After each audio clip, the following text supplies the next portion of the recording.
যদি মনের ভিতরে সুখ পেতে চান, মনের ভিতরে যদি আপনি আনন্দ পেতে চান, তাহলে এই কাজগুলো আপনি করুন। আল্লাহ পাক রব্বুল আলামিন আপনার মনের ভিতরে আমার আল্লাহ এক প্রকারের প্রশান্তি, এক প্রকারের রহমত, এক প্রকারের আল্লাহ প্রদত্ত নিয়ামত আমার আল্লাহ দান করে দিবেন ইনশাআল্লাহ। অনেকে দেখবেন যে টাকা পয়সা সবকিছু আছে, কিন্তু তারপর তার মনের ভিতরে একটা শান্তি নেই। হুজুর আমার টাকা পয়সা ব্যাংক ব্যালেন্স আল্লাহ পাক যথেষ্ট পরিমাণে আমাকে দিয়েছে, কিন্তু আল্লাহর কসম হুজুর আমার আর আগের মতো শান্তি নাই। যেই সময় আমার টাকা ছিল না, যেই সময় আমার ব্যাংক ব্যালেন্স কোনো কিছুই আমার ছিল না, ওই সময় আমি অনেক শান্তির ভিতরে ছিলাম। আজকে আমার টাকা আছে, ধন সম্পদ আছে, কিন্তু মনের ভিতরে শান্তি নাই। আমি প্রায় সময় ম্যাক্সিমাম সময় আমি বলি, দেখেন টাকা পয়সা মানুষকে শান্তি দিতে পারে না। শান্তি দেওয়ার একজন মালিক, তিনি হচ্ছেন আমার আপনার রব, আমার আল্লাহ। আল্লাহ ছাড়া পৃথিবীতে কেউ কোনো ব্যক্তিকে আমার আল্লাহ শান্তি দিতে পারে না। এই আল্লাহ তাআলার বান্দা, যদি আপনি মনের ভিতরে শান্তি চান, তাহলে কি কাজগুলো আপনি করতে হবে? এই কাজগুলো যদি কোনো ব্যক্তি করতে পারে, তাহলে আরশের মালিক আল্লাহ পাক রব্বুল আলামিন তার অন্তরের ভিতরে এক প্রকারের প্রশান্তি আমার আল্লাহ নাজিল করবেন। আল্লাহ প্রদত্ত নিয়ামত দিয়ে আমার আল্লাহ তাকে শান্ত করে দিবেন। তাহলে এক নম্বর হচ্ছে ফজরের পর একটু কোরআন পড়ুন। আপনি ফজরের নামাজ পড়লেন, ফজরের নামাজের পরে কমাস কম 2 পৃষ্ঠা 3 পৃষ্ঠা যতটুকু আপনি পারেন, প্রয়োজন আপনি সূরা ইয়াসিনটা আপনি পড়বেন। ফজরের নামাজটা পড়ার পর আপনি দেখবেন আপনার শরীরটা একটু হালকা হয়ে গেছে। তারপরে 10 মিনিট আল্লাহ পাকের জন্য সময়টা ব্যয় করেন না। আপনার ফজরটা শুরু হয়েছে নামাজের মাধ্যমে, ফজরটা শুরু হয়েছে কোরআন তেলাওয়াতের মাধ্যমে।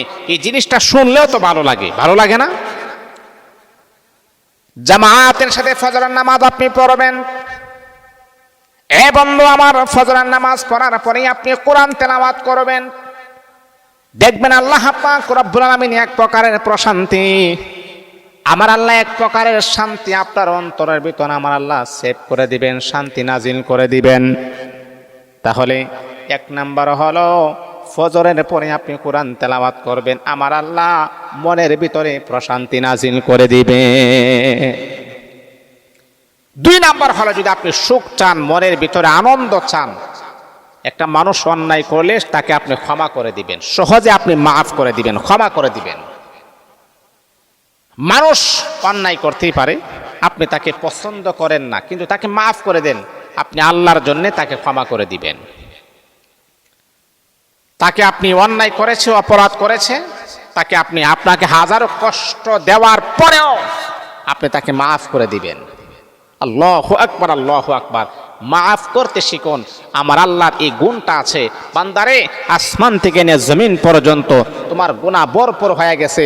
এমনও গুনাহ করেছো যে গুনাহের কথা তোমার মা জানলে মা সন্তান বলে গ্রহণ করবে না, বাবা জানলে বাবা সন্তান বলে গ্রহণ করবে না, এলাকার মেম্বার, চেয়ারম্যান, পার্লামেন্টের কেউ জানলে তোমাকে অবশ্যই সাজা ভোগ করাবে। এত অন্যায় করেছো, আমি আল্লাহ কাউকে জানাই নাই। আবারও যদি তুমি নীরবে মাফ চাও, আমি আল্লাহ তোমাকে ক্ষমা করে দিবে ইনশাআল্লাহ। তাহলে সহজে ক্ষমা করতে শিখুন। এটা হচ্ছে 2 নাম্বার। 3 নাম্বার হচ্ছে যা আছে তাতে আপনি শুকরিয়া আদায় করুন। আপনাকে আল্লাহ পাক রব্বুল আলামিন যা দিয়েছেন তাতে শুকরিয়া আদায় করুন। কেন আপনি শুকরিয়া আদায় করবেন? এই আমার বন্ধু, কি কারণে আপনি শুকরিয়া আদায় করবেন? আল্লাহ পাক রব্বুল আলামিন শুকরিয়া আদায় করার ব্যাপারে আমার আল্লাহ কোরআনুল কারীমের ভিতরে আমার আল্লাহ বড় সুন্দর চমৎকার আকারে আমার আল্লাহ বলতেছেন, লা ইন শাকারতুম লা আযীদান্নাকুম ওয়া লা ইন কাফারতুম ইন্না আযাবি লাশাদীদ। এ বান্দা, কোরআনুল কারীমের ভিতরে আমি আল্লাহ বড় সুন্দর করে বললাম, বান্দারে তুমি যদি শুকরিয়া আদায় করো, আমি আল্লাহ তোমাকে যা দিয়েছি তার ভিতরে যদি তুমি শুকরিয়া আদায় করো, লা আযীদান্নাকুম, আমি আল্লাহ এটার ভিতরে বরকত নাজিল করে দিব, এটার ভিতরে তোমার সম্পদ আমি আল্লাহ বাড়ায় দিব। আর যদি শুকরিয়া আদায় না করো, ওয়ালা ইন কাফারতুম ইন্না আযাবি লাশাদীদ, আমি আল্লাহ তোমার জন্য লাঞ্ছনাদায়ক শাস্তির ব্যবস্থা রেখে দিয়েছি। শুকরিয়া আদায় করলে সম্পদ আমি আল্লাহ বৃদ্ধি করে দিব। শুকরিয়া আদায় করলে আমি আল্লাহ পাক রব্বুল আলামিন তোমার স্বাস্থ্যকে আমি আল্লাহ সুঠাম দেহের অধিকারী বানিয়ে দিব। এই যে আপনি অসুস্থতার ভিতরে দিনকাল অতিবাহিত করতেছেন, কোনো মানুষ আপনাকে জিজ্ঞাসা করলো যে ভাই আপনি কেমন আছেন, তারপর আপনি বলবেন আলহামদুলিল্লাহ। কারণ যিনি আমাকে অসুস্থ রেখেছেন তিনিই হচ্ছেন আমার রব, যিনি আবার আমাকে অসুস্থতা কাটিয়ে সুস্থ করবেন তিনিও হচ্ছেন আমার রব। তাহলে রব যে হালতে রাখে সেই হালতে শুকরিয়া আদায় করবেন, তাহলে আমার আল্লাহ আপনাকে দ্রুতই সুস্থতার নিয়ামত দান করে দিবে। অসুস্থ অবস্থায় আছেন, শুকরিয়া আলহামদুলিল্লাহ। সুস্থ আছেন, শুকরিয়া আলহামদুলিল্লাহ। অসুস্থ আছেন, জিজ্ঞাসা করছে ভাই কেমন আছেন, বালা না। দেখো না মরতেছি, আবার জিজ্ঞাসা করো কেমন আছে, বালা না। ছেলে বিদেশে আছে, জিজ্ঞাসা করছেন যে ভাই কেমন আছে, ভাই বালা না, ছেলেগুলা টাকা পয়সা দেয় না। এটা হচ্ছে নাফরমান বান্দা, এটা হচ্ছে না শুকরিয়া বান্দা, তার কখনো শুকরিয়া আদায় হবে না। এই জন্য শুকরিয়া আদায় করতে শিখুন। কথাগুলো বুঝাইতে পারছি? শুকরিয়া আদায় করতে শিখুন। যে হালতে আছেন, যে অবস্থায় আছেন, আল্লাহ পাক আমাকে যে হালতে রেখেছেন, আলহামদুলিল্লাহ আলহামদুলিল্লাহ। এটা করলে আল্লাহ পাক নিয়ামত বাড়ায় দিবেন, মনের ভিতরে এক প্রকারের প্রশান্তি নাজিল হবে ইনশাআল্লাহ। এটা হলো 3 নাম্বার। আর 4 নাম্বার হচ্ছে হিসাব না করে দোয়া করুন। মনে করেন হিংসা না করে দোয়া করুন। কাউকে হিংসা করতে নাই, সে ভালো চলতেছে, ভালো খাইতেছে, ভালো পড়তেছে, ভালো একটা অবস্থানে আছে, তার সন্তানগুলা লন্ডন আছে, আমেরিকা আছে, ফ্রান্সে আছে, কানাডা আছে, থাকুক না, আলহামদুলিল্লাহ। হিংসা করবেন না, শুকরিয়া আদায় করুন। ভালো চলক, আরো ভালো চলক, আরো ভালো চলক, শুকরিয়া আদায় করুন।